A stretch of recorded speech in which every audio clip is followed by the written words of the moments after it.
ওসমান হাদি নামের বন্ধুটার সাথে কোনোদিন মোলাকাত হয় নাই। ও আল্লাহ, কিন্তু একটা পশু কেউ যদি আক্রমণ করে পশুর উপরে সহ্য করা যায় না, আর সেখানে একটা তাজা প্রাণ চলে যাবে। আয় আল্লাহ, এটা অন্তরকে মানানো যায় না। আয় আল্লাহ তাআলা, আপনার কুদরতের ফয়সালা। আয় আল্লাহ, আজকে শুনলাম তিনি দুনিয়াতে জিন্দা নাই।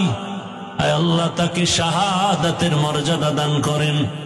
এরকম আমার কলিজার যত যুবক,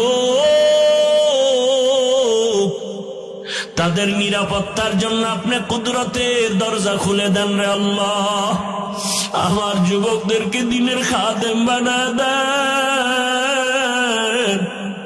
আয় আল্লাহ, প্রত্যেকটা যুবকের দেশের জন্য আপনি ঢাল বানায় দেন।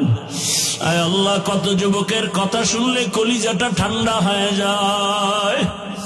আমরা দিনের কাজ করি, দেশের কাজ করি, জনগণের পেছনে খেদমত করি এক লাইনে, আর আমার যুবক বাবারা কিছু আছে তারা ভিন্ন লাইনেই দেশের জন্য কাজ করেন, জনগণের জন্য কাজ করেন।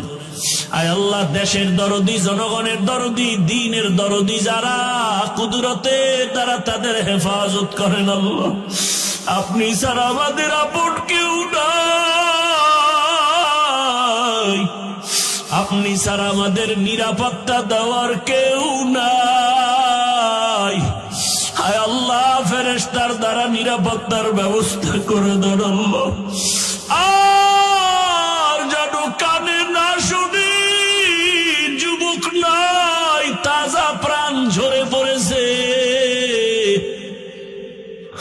আমার এই পবিত্র বাংলাদেশ, এত মসজিদ, মাদ্রাসা, আলেম ওলামা, এত জিকিরের আওয়াজ, আজানের আওয়াজ, এরপরও কেন এত বড় বড় জুলুম হবে বুঝতে পারি না রে মালিক।